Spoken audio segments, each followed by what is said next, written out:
நாம் யாருமாக நம்முடைய கண்களை மூடி நாம் தலையிலே தாழ்த்தி ஜெபம் செய்வோம். அமைதியில் இறைவனை காணுவோம், அமர்ந்தே அவர் அன்பை பூணுவோம். அமைதியில் இறைவனை காணுவோம், சுமைகளை அவர் பாதம் போடுவோம். சுமைகளை அவர் பாதம் போடுவோம், சோர்வுகள் நீங்கியே வாழுவோம். சோர்வுகள் நீங்கியே வாழுவோம். அமைதியில் இறைவனை காணுவோம். நம்மாலே எல்லாம் ஆகும் என்று நம்பியே வாழ்ந்தது போதும் என்று, நம்மாலே எல்லாம் ஆகும் என்று நம்பியே வாழ்ந்தது போதும் என்று, பெம்மானின் பாதமே பணிந்து நின்று, பெம்மானின் பாதமே பணிந்து நின்று, பேரருள் நாடுவோம் வேண்டி நின்று. பேரருள் நாடுவோம் வேண்டி நின்று. அமைதியில் இறைவனை காணுவோம், அமர்ந்தே அவர் அன்பை பூணுவோம். அமைதியில் இறைவனை காணுவோம்.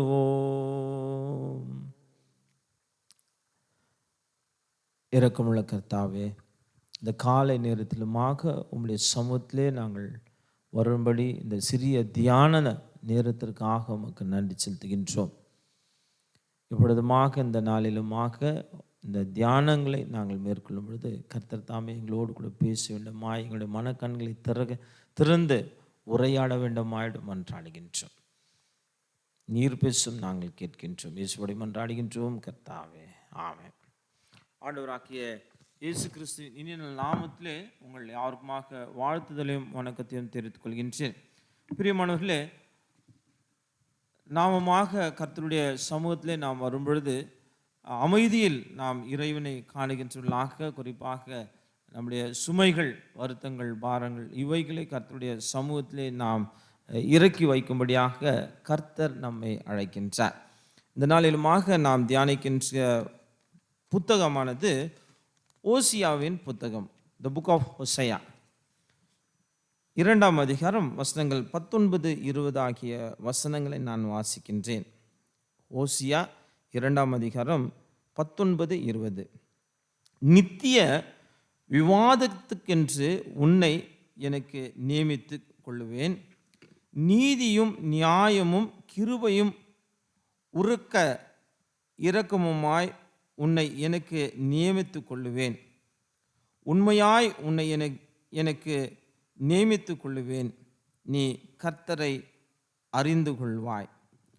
ஆக இந்த நாளிலுமாக இந்த ஓசியாவின் புத்தகம் என்று நாம் பார்க்கும் பொழுது,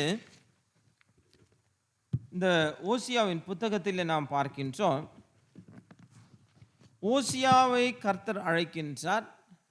அழைத்த கர்த்தர் ஓசியாவை அந்த ஓசியாவுடைய அந்த தீர்க்க தரிசன செய்தியை சொல்வதற்கு ஒரு உருவகமாக ஓசியாவுடைய வாழ்க்கை முறையை உருவாக்குகின்றார் என்று நாம் பார்க்கின்றோம். கொஞ்சம் கஷ்டமாகத்தான் இருக்கும் அது சொல்லும் பொழுது, ஆனால் அதை சற்று நாம் கவனமாக இருக்கும் பொழுது தெளிவுற நாம் அதை அறிந்து கொள்வோம். இந்த ஓசியாவின் புத்தகம் என்று நாம் பார்க்கும் பொழுது, இந்த சிறிய தீர்க்கதரிசிகள் என்கின்ற ஒரு பிரிவின் கீழாக முதலாவது வருகின்ற ஒரு புத்தகமாக இருக்கிறது. இப்போ ஹோசியா என்றால் அதற்கு சால்வேஷன் என்று பொருள். ஹோசியா, யோசுவா, ஜீசஸ், ஜாஷுவா, ஹோசியா எல்லாமே நாம் பார்க்கும் பொழுது இதுக்கு எல்லாம் ஒரு மூல த ரூட், ஹீப்ரூ ரூட் என்னவாக இருக்கிறது என்றால் ஹோஷியா என்கின்ற ஒரு ஹீப்ரூ ரூட். ஆனால் ஜீசஸ் அல்லது ஜாஷுவா என்று நாம் சொல்லும் பொழுது என்ன சொல்லுகின்றார்கள் என்றால் யாவே இஸ் சால்வேஷன் என்று சொல்லுகின்றார்கள். ஆனால் ஹோசியா என்று சொல்லும் பொழுது அது முழுக்க முழுக்க அதை சால்வேஷன் என்று சொல்லுகின்றார்கள்.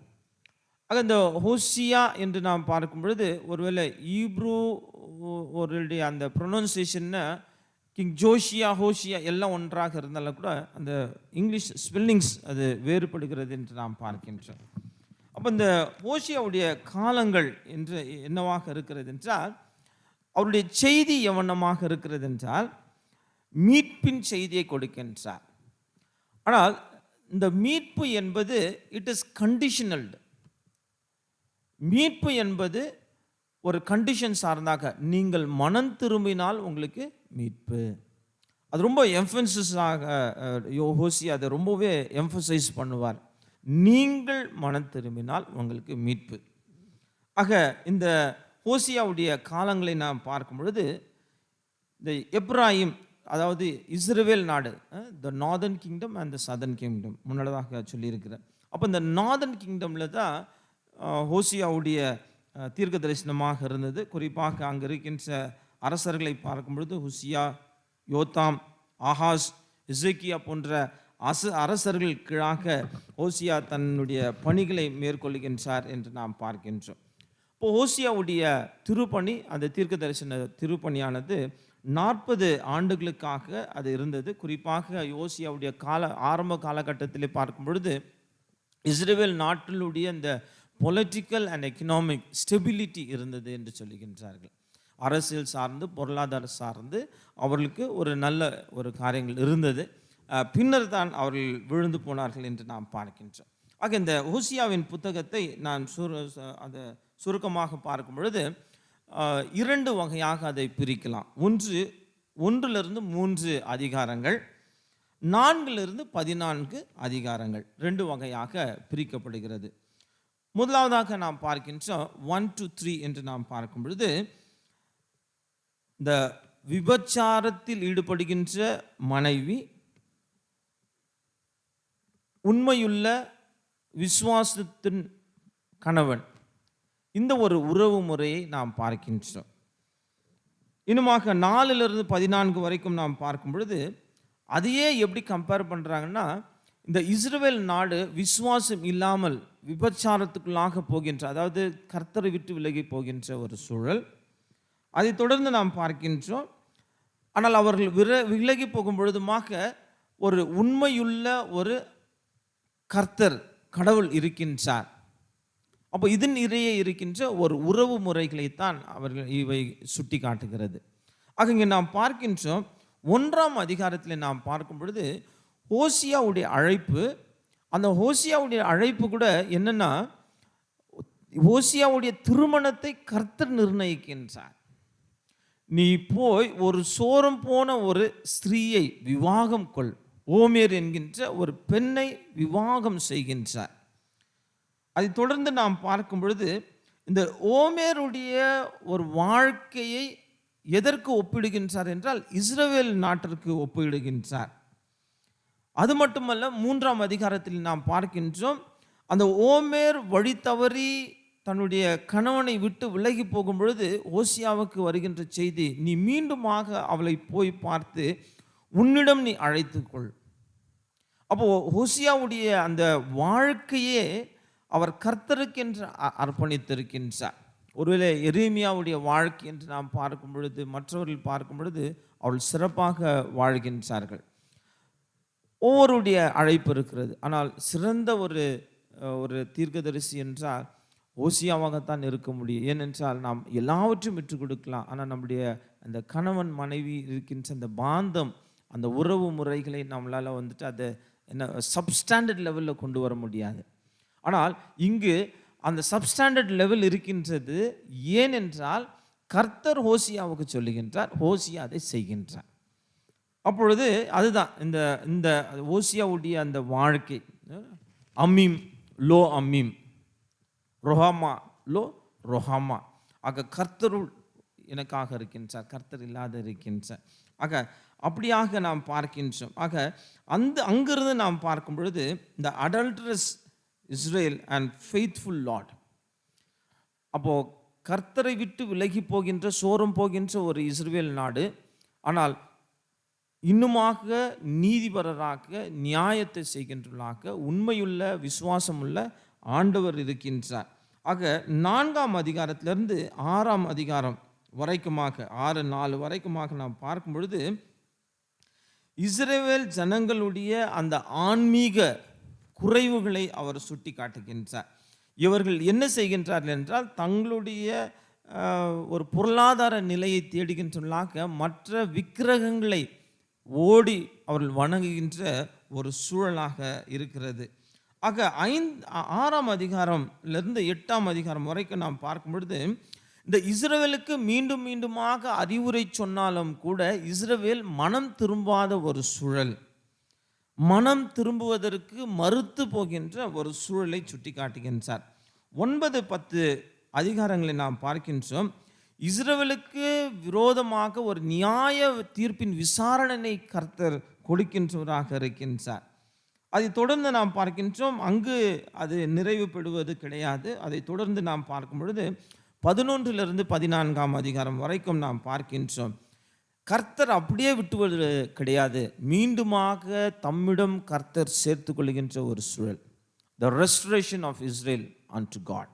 ஆக கர்த்தர் வந்து அந்த சீர்குலைந்து தவறி ஓடி இருக்கின்ற அந்த இஸ்ரேல் நாட்டை அவர் மீண்டுமாக சேர்த்து கொள்ளுகின்ற ஒரு சூழலாக இருக்கிறது.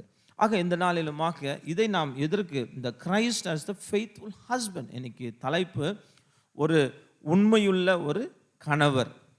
ஆக அவர் கிரைஸ்ட் as a bridegroom என்று நாம் பார்த்திருக்கின்றோம். ஆக இந்த தினத்தில் வந்துட்டு Christ as a faithful husband. ஆக ஒரு ஃபெய்த்ஃபுல் ஹஸ்பண்ட்னா என்னென்னா, கணவன் மனைவிக்கு இடையே ஒரு உடன்படிக்கை ஏற்படுத்தப்படுகிறது, த மேரேஜ் கவனன்ட். அப்போ இந்த மேரேஜ் கவனன்ட் வந்துட்டு அந்த கணவனுக்கும் மனைவிக்கும் 2 நபர்களும் அதை கடைபிடிக்க வேண்டும், அதில் நிலைத்து நிற்க வேண்டும் என்று தான் அழைப்பாக இருக்கிறது. எங்கோ ஒரு சில நேரங்களில் ஒருவர் தவறு செய்யும் பொழுது இன்னொருவர் அதை டேக் இட் ஃபார் கிராண்டட் என்று நினைத்து இவரும் தவறு செய்யலாம் என்று அல்ல, மாறாக இருவருக்குமாக பொறுப்புகள் இருக்கிறது. அவர்கள் ஏற்படுத்துகின்ற அந்த கவனன்டல் ரிலேஷன்ஷிப்பு, அதை தற்காக்க அவர்களுக்கு இருந்த பொறுப்புகள் இருக்கிறது. ஆக அவனமாக நாம் பார்க்கும் பொழுது இந்த உறவு முறைகளைத்தான் கர்த்தர் இயேசு கிறிஸ்துக்கும் திருச்சபைக்கும் இருக்கின்ற உடன்படிக்கை. அப்போது எப்பொழுதுமாக திருச்சபை என்று நாம் பார்க்கும் பொழுது இயேசு கிறிஸ்துடைய வார்த்தை விட்டு விலகி போகின்ற ஒரு சூழல். இஸ்ரவேல் ஜனங்கள் இன்று திருச்சபை, நாம் இண்டிவிஜுவலாக as a community, as a CJJ church members.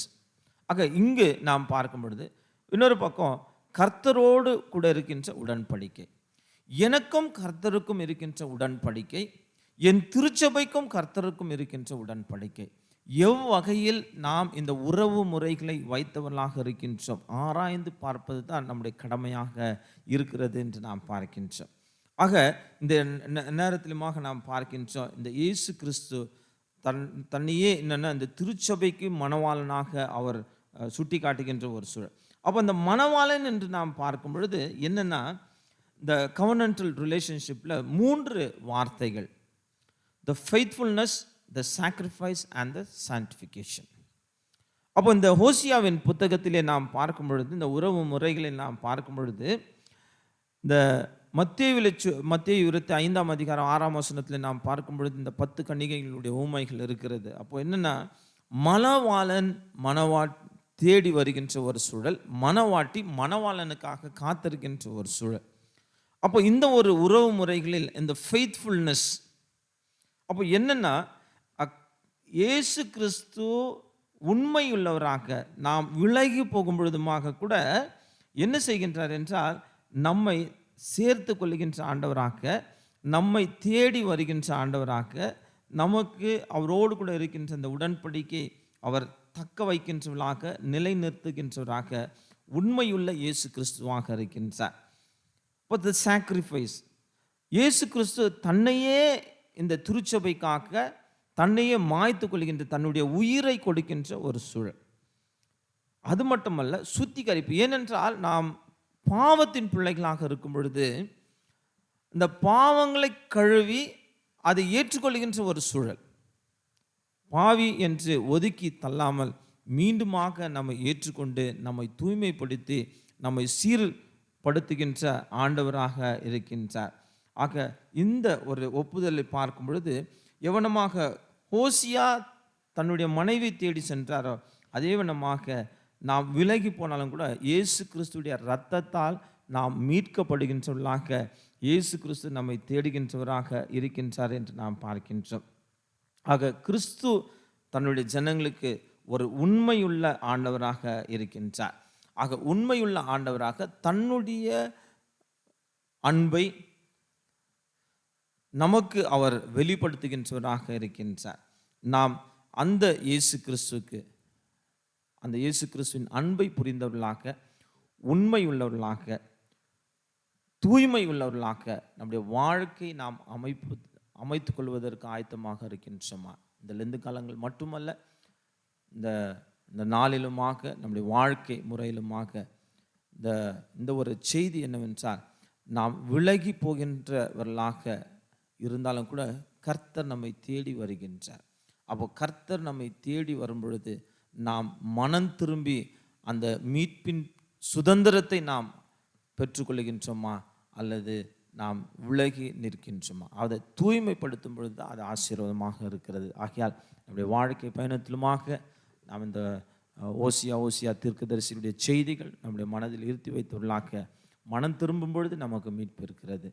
ஆக மனம் திரும்புதலுக்கு ஏதுவான காரியங்களை நாம் பெற்றுக்கொள்ள கண்டுகொள்ள கர்த்தர் தாமே நமக்கு உதவி செய்ய நாம் கண்களை மூடி தலைகளை தாழ்த்தி ஜெபம் செய்வோம். அன்பும் இரக்கமுள்ள கர்த்தாவே, உம்மை நாங்கள் துதிக்கின்ற தகப்பனே, இந்த நாளின் ஆசீர்வாதங்களை கர்த்தர் நீர் உம்முடைய பிள்ளைகள் கொடுக்க வேண்டுமாய் இந்த காலை தியானத்திற்காக உமக்கு நன்றி செலுத்துகின்றோம். உம்முடைய பிள்ளைகள் தொடர்ந்து பணிகளை செய்யும் பொழுது போக்கிய வரத்தை கர்த்தர் நீர் பாதுகாத்துக்கொள்ள, எந்த வகையான சுகவீனங்களோ ஆபத்துகளோ தாக்காதபடி கர்த்தர் நீர் காத்துக்கொள்ள வேண்டுமாய். உம்முடைய திருக்கரம் எப்பொழுதுமாக உம்முடைய பிள்ளைகளுக்கு ஆதரவாக அரவணைப்பாக காணப்பட கர்த்தர் நீர் உதவி வேண்டுமாயிடும் என்று அணுகின்றோம்.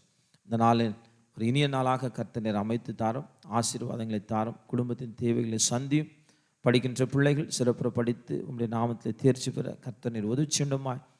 தேர்ச்சி பெற்ற பிள்ளைகளுக்காக உமக்கு நன்றி. இன்னுமாக பின்தங்கி இருக்கின்ற நபர்களுக்காக நாங்கள் மன்றாடுகின்றோம். அவர்களுமாக எந்த வகையான ஒரு மனம் உடைச்சல் இல்லாதபடி மீண்டுமாக எழுந்து நிற்க இயேசு கிறிஸ்து நீர் அவர்களோடு கூட இருக்கின்றீர், கரங்களை பிடித்து எழுப்ப போகின்றீர் என்கின்ற நன்னம்பிக்கை விசுவாசம் பெரிதாக காணப்பட கர்த்தர் நீர் உதவி நீரை யாவரையும் பொறுப்படுத்தி வழிநடத்தும் இயேசுவோடு மன்றாடுகின்றோம் கர்த்தாவே, ஆமென்.